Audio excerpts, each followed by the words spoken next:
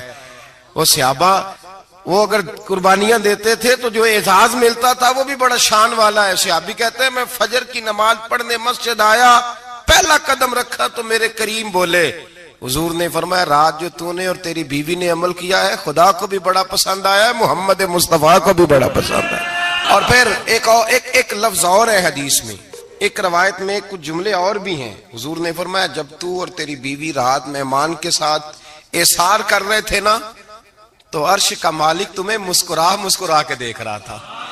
رب تمہیں دیکھ کے مسکرا رہا تھا, رب تمہیں دیکھ کے مسکرا. تر دامنی پہ شیخ ہماری نہ جائیے, ہم دامن نہ چھوڑ دیں تو فرشتے وضو کریں. فرمایا وہ مسکرا رہا تھا کہ میرے بندے میرے رسول کی رضا کے لیے کیا کر رہے ہیں. اور صاحب دیکھو, نبی پاک کے لیے نہیں, خاندان کے لیے نہیں, خاندان نبوت کے لیے نہیں, حضور کے نہ سمجھیں یار, اس پہلو کو سمجھیں. نبی پاک کے بریلی کے امام بول پڑے, فرمانے لگے تجھ سے در سے سگ سے ہے مجھ کو نسبت. تجھ سے در سے ساگ کتے کو کہتے ہیں فارسی میں. فرماتے محبوب تیرا دروازہ اور دروازے پہ کتا, اور کتے کے پاس میں بیٹھا ہوں. چلو کتے کے پاس تو بیٹھا ہوں نا, میری گردن میں بھی کوئی تو پٹکا آیا ہی ہے نا. تجھ سے در سے سگ, اور سگ سے ہے مجھ کو نسبت. چلو میری گردن میں بھی ہے دور کا پٹکا تیرا. قرآن مجید بول اٹھا, رب کریم نے فرمایا حبیب یہ تیرے غلام وہ ہیں کہ وَيُقْسِرُونَ عَلَىٰ أَنفُسِهِمْ وَلَوْ كَانَ بِهِمْ خَصَاصَةٌ. فرمایا ان کا حال یہ ہے کہ جس چیز کی شدید حاجت ہوتی ہے وہ بھی اپنے بھائیوں پہ قربان کر دیتے ہیں, وہ دے دیتے ہیں تیرے نام پہ. جب مکے والے مدینے آئے انصار مدینہ, تو میرے مصطفیٰ کریم نے فرمایا نہ تمہاری نسلیں ایک ہیں نہ قبیلے ایک ہیں, لیکن تمہارا نبی ایک ہے, تمہارا رسول ایک, خدا ایک, کتاب ایک, تمہارا میری وجہ سے رشتہ ہے. چلو اپنے بھائیوں کے ساتھ احسار کرو, چلو احسار کرو. اگر کسی کے 2 مکان تھے تو اس نے ایک اس کو دے دیا جو مکے سے آیا تھا, 2 باغ تھے تو ایک دے دیا, کسی کے پاس ایک تھا تو آدھا بانٹ کے دے دیا, ہر چیز تقسیم کر دی. حالات بدل جاتے ہیں, حالات بدل جاتے ہیں. تلک الایام نداولها بین الناس, اللہ لوگوں کے درمیان دن بدل دیتا ہے. حالات بدل گئے, بڑا مال غنیمت آیا, بنو نزیر کا علاقہ فتح ہوا, تو میرے رسول پاک صلی اللہ تعالی علیہ وسلم نے انصار مدینہ کو اکٹھا کیا. فرمایا بھئی مال اب بڑا آ گیا ہے. 2 باتیں, یہاں تو اس طرح کرتے ہیں کہ میں ان کو کہتا ہوں جو مکے سے آئے تھے کہ جتنی تمہاری جائیدادیں باغ انہوں نے لیے ہیں واپس کر دیتے ہیں تمہیں, اور جو مال آیا ہے وہ بھی تم میں سے آدھا دونوں کے درمیان بانٹ دیتے ہیں, یا جیسے تمہارا دل چاہے. تمہارے مال بھی واپس کرتے ہیں, اور جو وہاں سے مال آیا وہ تمہارے بیچ بانٹ دیتے ہیں, یا اگر تم کہو تو یہ مال ان کو دے دیتے ہیں مہاجرین کو, اور تمہیں تمہارے مال واپس مل جاتے ہیں. حضور نے پوچھا انصار مدینہ سے, حضرت سعد بن معاذ, سعد بن عبادہ تڑپ کے کھڑے ہوئے, عرض کی محبوبہ میں تو ابو بکر کو جانتا ہی نہیں تھا, حضور مجھے کیا پتا عمر کون ہے, میں کیا جانوں عثمان غنی مولا علی کی عظمتوں کو، محبوبہ میں نے تو تجھے ان کی طرف مسکرا کے دیکھتے ہوئے دیکھا ہے، تیرا جلوہ دیکھا ہے، تجھ سے در در سے سگ سگ سے ہے مجھ کو نسبت، یا رسول اللہ صلی اللہ علیہ وسلم ہم سے مشورہ نہ کریں، آپ اس طرح کریں جو جائیدادیں ہم نے انہیں دی ہیں وہ بھی ان کے پاس رہنے دیں، اور جو مال آیا ہے وہ بھی ان میں تقسیم کر دیں، اس لیے کہ ہمیں تو بس اتنا پتا ہے کہ یہ آپ کے غلام ہیں، آپ کے نوکر ہیں، ہمیں اس سے زیادہ کسی چیز کے کوئی غرض، بس آپ کے غلام ہے، بات ختم ہو گئی۔ حضور خاموش ہو گئے۔ صحابہ کہتے ہیں دیر کے بعد ہم نے کہا فیصلہ ہونا چاہیے، فیصلہ پتہ کیا ہوا؟ حضور نے ہاتھ اٹھائے، کہا اے اللہ میرے مدینے والوں پہ رحم فرما، اے اللہ میرے انصار پہ رحم فرما، اللہ ان کے جذبے قبول فرما۔ بھائی اصحار والی زندگی وہ کیا بات ہوئی کہ میں نے بڑی قربانی دی ہے، اور جب تک تو قربانی نہیں دیتا تو قدر والا نہیں ہوتا۔ جو چیز قربانی سے حاصل ہوتی ہے اس کی قدر ہوتی ہے، جو چیز مفت میں آ جاتی ہے اس کی کوئی قدر نہیں ہوتی، کوئی قدر نہیں۔ میں اکثر سوچتا ہوں کہ حضرت خواجہ اجمیری کے خلیفے اجمیر میں بھی تو ہونے چاہیے تھے نا، لیکن ان کے خلیفے اجمیر میں نہیں ہوئے، دلی میں ہوئے۔ تو میں سوچتا ہوں دلی والوں کے خلیفے دلی میں ہونے چاہیے، لیکن دلی میں نہیں ہوئے، پاک پتن میں ہوئے۔ تو پاک پتن والوں کے یہاں ہو جاتے، وہ اس لیے کہ قربانی جو دیتا ہے نا، جو دور سے چل کے آتا ہے وہ قربانی کرتا ہے، قربانی دیتا ہے، اس کو قدر زیادہ ہوتی ہے۔ ہم نے کسی شے کے لیے کبھی قربانی نہیں دی، نہ دین کے لیے، نہ قرآن کے لیے، نہ مسجد کے لیے، نہ شیخ کے لیے، نہ طریقت کے لیے، قربانی تو ہے ہی نہیں۔ تو جو شے مفت ملتی ہے اس کا نہ مزہ آتا ہے نہ قدر ہوتی ہے۔ جو چیز قربانی کر کے لیتے ہو نا، قربانی کر کے، اس کی قدر ہوتی ہے۔ کسی لیے کہا تھا کسی درویش نے، اس نے کہا تھا قدر نبی دا ایک کی جانن دنیا دار کمینے، قدر نبی دا جانن واگے سو گئے وچ مدینے۔ ان سے پوچھو نا، ان سے پوچھو ان حضرات کو کتنی قدر تھی۔ قربانی اپنی زندگی میں دینا سیکھیں۔ ایک ہوتی ہے بندے کی ذاتی خواہش، اس کو کچلنا بڑا مشکل ہوتا ہے۔ قربانی بڑی ضروری چیز کا نام ہے، اور جو قربانی دینا سیکھ جاتا ہے وہ بچ جاتا ہے۔ کتیا 6 بچے جنم دیتی ہے لیکن قربانی نہیں نہ دیتی بچوں کی، تو ریوڑ نہیں بنتے، اجڑ نہیں بنتے۔ بکری 2 بچے پیدا کرتی ہے اور سال کے بعد ہزاروں بچوں، لاکھوں بچوں کی قربانی دیتی ہے، پر پھر بھی جدھر جاؤ بکرے ہی بکرے نظر آتے ہیں۔ جو قربانی دینا سیکھ جاتا ہے نا، یزید نے کوئی قربانی نہیں دی، اس لیے کوئی شخص بھی کھڑا ہو کے نہیں کہتا، حالانکہ 14-15 بیٹے تھے یزید کے، کوئی بھی کھڑا ہو کے نہیں کہتا میں اس کی نسل میں سے ہوں۔ امام حسین نے ساری قربانی دے دی۔ ایک زین العابدین بچے تھے، پوری دنیا میں اللہ نے سید عطا فرمائے ہوئے ہیں۔ جو قربانی دینا سیکھ جاتا ہے وہ بچ جاتا ہے۔ ہم نا قربانی کیا، ہمارے پاس تو اضافی شے ہے وہی دینے کو تیار نہیں۔ جب آپ تیار ہی نہیں تو سودا ہی نہیں کر، آپ نکلے ہی نہیں میدان میں، تو حاصل کیسے ہوگا؟ حصول تو تب ہوگا نا جب آپ کوئی انویسٹمنٹ کریں گے۔ تو آپ انویسٹ ہی نہیں کر رہے تو بھائی آپ نے پودا ہی نہیں لگایا تو پھل کیسے ملے؟ قربانی نہیں دی تو وہ درجہ کیسے ملے؟ اس کے لیے تو قربانی ضروری ہے۔ اب تمام صحابہ کی زندگی پڑھ لیں، حضرت ابو بکر سے لے کر حضرت بلال تک، یہ سارے قربانی والے ہیں۔ آپ تمام اولیاء کی صفت پڑھ لیں، حضرت غوث اعظم، جیلانی، داتا علی اجمیری، خواجہ معین الدین، یہ سب قربانی والے لوگ ہیں۔ قربانی دیتے رہے تو بچے ہوئے۔ ان کے جو ساتھ تھے وہ بھی قربانیوں والے تھے۔ قربانی حصہ ہے طریقت کا، قربانی ضروری ہے۔ اور ہمارے صوفیاء تو کہتے ہیں جس شخص نے تصوف میں آ کے قربانی نہیں دی، بزرگوں کے پاس ایک شخص آیا، غالباً خواجہ نظام الدین محبوب الہی کی بات ہے، میرے ذہن میں نام پورا نہیں سما رہا، تو ایک مرید نے آ کے کہا حضور زکوٰۃ کتنی دینی ہے؟ فرمایا 2.5%۔ تھوڑی دیر کے بعد حضرت نصیر الدین چراغ دہلوی آ گئے، کہا حضور اللہ کے راستے میں کتنے دینے ہیں؟ فرمایا 50%۔ وہ ایک ساتھی قریب بیٹھا تھا، اس نے کہا پہلے کے لیے 2.5% کا فتویٰ تھا، اس کو کہہ دیا دے دے۔ چند منٹ گزرے تو حضرت امیر خسرو بھی آ گئے، کہا حضور زکوٰۃ کتنی دینی ہے؟ فرمایا جو ہے سارا ہی لے آ، تیری 100% ہے۔ تو وہ ساتھی جو قریب بیٹھے تھے اس نے کہا بابا فتوے علیحدہ علیحدہ ہیں؟ فرمایا فتویٰ ایک ہی ہے، بندے علیحدہ علیحدہ ہے۔ فتویٰ ایک ہی ہے. مجھے پتا ہے کون کتنے دے سکتا ہے. وہ جس کو میں نے 2.5% کہا ہے وہ بھی جا کے حساب کتاب کرے گا. اس نے 2.5 بھی پورا نہیں دینا. فرمایا جس امیر خسرو کو میں نے کہا نا سارا لے آ, اس کا دل کرے گا میں اپنا مکان بھی توڑ کے لے آؤں. میں نے فتویٰ ایک ہے, بندہ دیکھ کے بات کی ہے. بھائی قربانی نہیں ہے, اظہار ہی نہیں ہے, جذبہ ہی نہیں ہے, ہمارا مزاج ہی نہیں ہے. لیکن نا یہ اب ایک تو شریعت کی قربانی ہے نا یہ, تو اس پہ بھی لوگ بڑا سوچیں گے, اس پہ بھی لوگ بڑا سوچیں گے. فتوے پوچھتے پھریں گے کہ جی میرے اوپر تو ابھی میں نے تو 15,500 قرضہ دینا ہے, دوں کہ نہ دوں, کون سی دوں. فتوے پوچھیں گے. دینے کی دفعہ فتوے پوچھیں گے اور لینے کی دفعہ چھٹی, جو آتا ہے آنے دو. کبھی لینے کی دفعہ بھی فتویٰ پوچھنا صاحب کہ یہ مجھے اتنا مال آ رہا لے لوں کہ نہ لوں. وہ لے لیا, قابو کر لیا. جب دینے کی باری آئی تو فتویٰ احصار کریں. اور احصار صفت ہے مسلمان کی. یہ احصار کرنے لگتا ہے تو بچنے لگ جاتا ہے, اس کا فائدہ ہونے لگ جاتا ہے. قربانی دینے لگ جاتا ہے تو بچ جاتا ہے. کسی نے کہا تھا سن اے مسلمان, یہ نقطہ فیض قرآنی میں ہے, عظمت و اسلام اور مسلم صرف قربانی میں ہے. اگر تو جینا چاہتا ہے تو قربان ہو, اپنے مزاج میں قربانی. اور ایک عیسائی اسکالر تھا امریکہ کا, صرف ایک حدیث پڑھ کے مسلمان ہو گیا, کلمہ ہی پڑھ گیا. حدیث کیا ہے؟ جنگ یرموک ہے. تو 7 صحابہ زخمی ہیں, چور چور زخموں سے لیٹے ہوئے, گرمی بڑی شدید ہے, العطش العطش, پیاس پیاس پیاس پکارے ایک صحابی. ایک آدمی دوڑا دوڑا آیا, پانی کا برتن ہاتھ میں ہے, اس کے منہ کے قریب پانی کیا تو قریب ایک اور زخمی نے کہا میں بھی پیاسا ہوں. زخموں سے چور چور شخص نے, میدان میں پڑے ہوئے آدمی نے کہا یار پہلے اسے پلا دو, وہ زیادہ پیاسا ہے.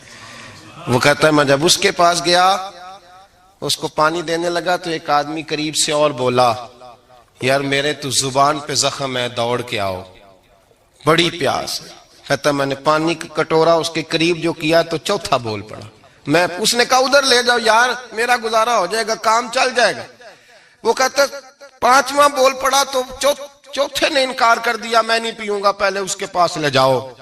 کہتا حد ہو گئی. 7ویں تک میں آیا, اور جب میں 7ویں تک آیا تو پہلے نے پھر چیخ ماری.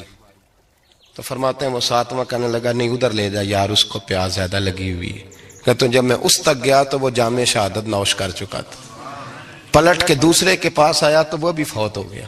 تیسرے کے پاس آیا تو وہ بھی رب کریم کی بارگاہ ناز میں حاضر ہو گیا. 7 شہید ہو گئے. تو پانی کا کٹورا میرے ہاتھ میں رہا. میں کبھی آسمان دیکھتا, کبھی زمین دیکھتا, کبھی پانی دیکھتا, کبھی میں ان 7 شہیدوں کے چہرے دیکھتا. پھر دل میں خیال آیا یہ تو گردنیں کاٹنے والے تھے, یہ تو ایک دوسرے کو قتل کرنے والے تھے, یہ تو خون پینے والے تھے. آج یہ سارے اس لیے کر رہے ہیں کہ سارے محمد عربی کے غلام بن گئے, رسول اللہ صلی اللہ علیہ وسلم کے نوکر بن گئے. وہ کہتا میں نے حدیث پڑھی تو میں مسلمان ہو گیا. میں نے کہا یہ جذبے دنیا دار بندہ پیدا نہیں کر سکتا, یہ جس نے جذبہ پیدا کیا ہے وہ اللہ کا سچا رسول ہے. میرے بھائی اظہار کا مزاج پیدا کریں. قربانی تو نہیں رہی معاشرے میں, اظہار ہی تو نہیں ہے. ہم روایتیں پڑھتے ہیں سنتے ہیں, لیکن آپ یقین کریں پنکھے کے نیچے مسجد میں کوئی دوسرے کو جگہ دینے کو تیار نہیں. پھر پنکھا ہے نا چل رہا ہے تو کوشش ہے کہ مجھے عین اس جگہ ملے جہاں پنکھا چل رہا ہے. اتنا بھی اظہار کرنے کو لوگ تیار نہیں, اتنا بھی. اور درجے بڑے بڑے لینے چاہتے ہیں, بڑے بڑے درجہ. وہ ہمارے پاس لوگ آتے ہیں 2-4 لفظ لکھے ہوتے ہیں نا نام کے ساتھ, کوئی علامہ لکھ دیتا ہے, کوئی پیر صاحب لکھ دیتا ہے, تو لوگ بڑی باتیں پوچھ لیتے ہیں. کئی دفعہ آ کے پوچھتے ہیں میرا زیارت کرنے کو دل کرتا ہے. میں کہتا ہوں یار تو نے آخری سیڑھی پہ پیر رکھ دیا ہے, بالکل آخری پہ. دل تو تیرا جس چیز کو کرے گا تو وہ کرنے لگ جائے گا. پہلے شروع تو ہو. حضرت جنید بغدادی رحمت اللہ تعالی علیہ, وہ دریا کنارے کھڑے تھے تو آپ دریا کے اندر پیر رکھا آگے جانے کے لیے. یہ اعلیٰ حضرت نے لکھا ہے واقعہ ملفوظات شریف میں. دریا پار کرنے کے لیے پیر رکھا تو ایک شخص کہنے لگا حضور مجھے بھی ساتھ لے لیں. آپ نے فرمایا میں دریا پار کروں گا تو اس طرح کرنا, میرا کرتا پکڑ لے اور یا جنید کہنا شروع کر دے. یا جنید. اس پہ فتویٰ بھی لگ جاتا ہے پر کیا کرے، اب مسئلہ تو صحیح ہے نا. تو پیر میرا پیچھے سے کرتا پکڑ لے اور یا جنید کیا ہے. وہ کہتا ہے پیر رکھا نا حضرت نے پانی میں تو میں بھی پیچھے. تو حضرت جنید بغدادی کیا کہتے ہیں، یا رحمان یا اللہ، یا رحمان یا اللہ. وہ خود یہ پڑھ رہے ہیں اور مجھے لگایا یا جنید پہ. کہتے ہیں دریا میں وہ بھی چلنے لگے تو میں بھی، یوں لگا جیسے پکے فرش پہ چل رہے ہیں. کہتے ہیں تھوڑا سا گزرا تو میں نے کہا بابا خود یا رحمان یا اللہ کہہ رہا ہے اور مجھے یا جنید پہ لگایا ہوا ہے، تو چلو میں بھی یا رحمان یا اللہ پڑھتا ہوں. کہتے ہیں میں نے یا رحمان یا اللہ کہا تو میں ڈوبنے لگ گیا، دریا میں ڈوبنے لگا. تو حضرت فرمانے لگے تجھے کہا نا یا جنید کہہ. کہتے پھر یا جنید کا تو پھر اوپر آ گیا.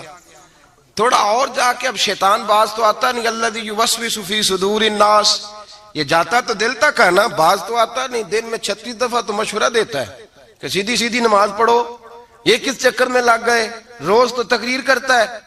کہتا پھر دل میں وسوسہ آیا تو پھر میں نے جا کے کہا کہ یہ مجھے خود یا رحمان یا اللہ اور میں یا جنید. پھر میں نے کہا یا رحمان یا اللہ تو پھر ڈوبنے لگا. کہتے ہیں بابے نے پکڑ کے نکالا، کہا چپ کر کے یا جنید کہہ اگر پار جانا ہے تو یا جنید کہہ. کہتے کنارہ آ گیا تو میرے دل میں خود ہی تھی، وسوسہ تھا کہ بابا تو یا رحمان یا اللہ کہے تو ترے، میں کہوں تو ڈوبے. میرے دل میں وسوسہ تھا.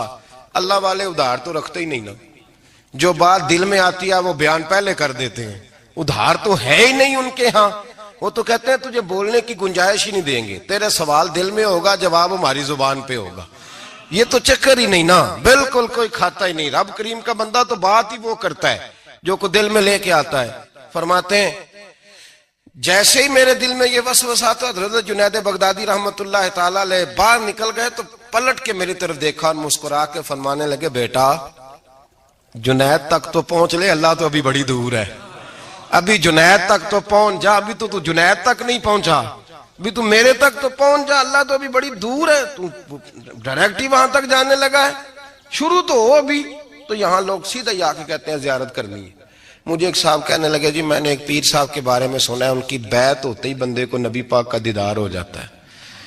میں نے کہا ٹھہر جا ذرا، اس کو بھی کہہ بریک پہ پیر رکھے، بیعت کرتے ہی دیدار ہو جاتا ہے.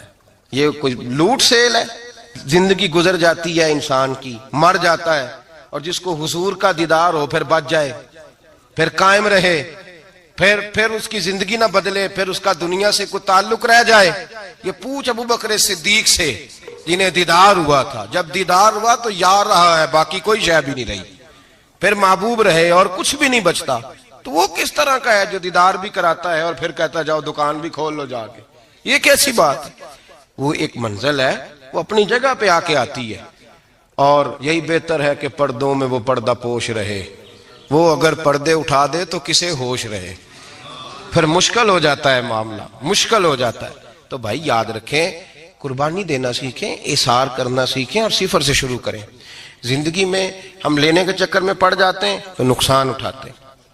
عقل کے گھوڑے کم دوڑائیں، محبت کے ساتھ عمل زیادہ کریں، دماغ کا استعمال کم کریں اور عمل زیادہ کریں، زیادہ عمل کریں. ورنہ شیطان تو نماز بھی نہیں پڑھنے دے گا، وہ تو کہے گا کہ جناب چلو ٹھیک ہے اللہ نے معاف ہی کر دینا ہے نا. وہ تو کچھ بھی نہیں کرنے دے گا. دماغ کا استعمال کم کریں اور عمل زیادہ کریں، جد و جہد زیادہ کریں، اظہار کریں، قربانی کریں. اپنی زندگی میں کریں، کسی کے لیے کچھ اظہار کریں، کسی کو کچھ دیں. یہ جو ہم اولاد کے لیے قربانی دیتے ہیں نا، تو یہ قربانی نہیں ہوتی، یہ لالچ ہوتا ہے، یہ سودا ہے.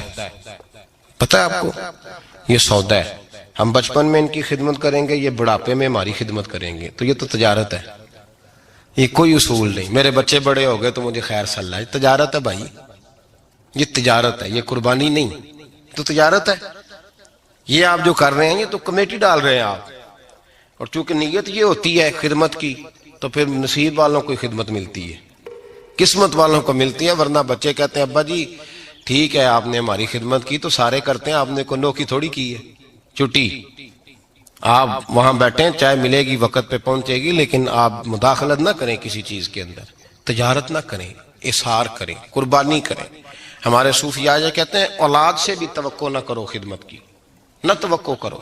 بس یہ کہو کہ میرا رب مجھے بڑھاپے. دیکھیں نا نبی پاک صلی اللہ علیہ وسلم نے دعا مانگی، اے اللہ ارذل العمر ہونے سے بچا. عمر کے اس حصے سے بچا جس میں دوسروں پر انسان بوجھ بن جاتا ہے. دعا مانگ. تو یہ لالچ بھی نہ کبھی زندگی میں رکھیں کہ میری فلاں آدمی خدمت کرے گا. یہ لالچ بھی برا ہے، اس پر بھی توجہ نہ کریں. اپنی دنیا آپ پیدا کر اگر زندوں میں ہے. سر آدم ہے، ضمیر کن فکاں ہے زندگی. یاد رکھیں، ہوش آنے سے لے کر اپنا یہ ذہن بنا لیں کہ میں آج سے اپنے آپ کو خود چلاؤں گا. میں سایہ دوں گا. بھکاری بن کے کبھی کسی سے سہارا مانگوں گا نہیں. سہارا دیں، کسی کے لیے قربانی دیں، اظہار کریں، جد و جہد کریں.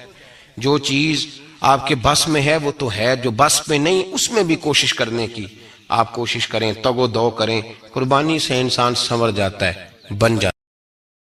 جھکے ہوئے یہ جبیں ہے حضور دیکھیں نا. جھکے ہوئے یہ جبیں ہے حضور دیکھیں نا. ہمارا قلب حزین ہے حضور دیکھیں نا. جھکے ہوئے یہ جبیں ہے حضور دیکھیں نا. جھکے ہوئے یہ جبیں ہے. کسی کا کوئی تو ہوتا ہے اتنے لوگوں میں. کسی کا کوئی تو ہوتا ہے اتنے لوگوں میں. ہمارا کوئی نہیں ہے حضور دیکھیں نا. ہمارا کوئی نہیں ہے، ہمارا کوئی نہیں ہے، ہمارا کوئی نہیں ہے حضور دیکھیں نا. ہمارا قلب حزین ہے حضور دیکھیں نا. جھکے ہوئے یہ جبیں ہے. ہماری آنکھ میں خوشیوں کا رقص ہوتا تھا. ہماری آنکھ میں خوشیوں کا رقص ہوتا تھا. ہماری آنکھ میں خوشیوں، ہماری آنکھ میں خوشیوں کا رقص ہوتا تھا. اب ان میں درد مکی ہے حضور دیکھیں نا. اب ان میں درد مکی ہے حضور دیکھیں نا. ہمارا قلب حزین ہے حضور دیکھیں نا. جھکے ہوئے یہ جبیں ہے. ہمیں نکالا گیا پہلے آسمانوں سے، ہمیں نکالا گیا پہلے آسمانوں سے، ہمیں نکالا گیا پہلے آسمانوں سے، اور اب تو تنگ زمیں ہے حضور دیکھیں نا، اور اب تو تنگ زمیں ہے حضور دیکھیں نا،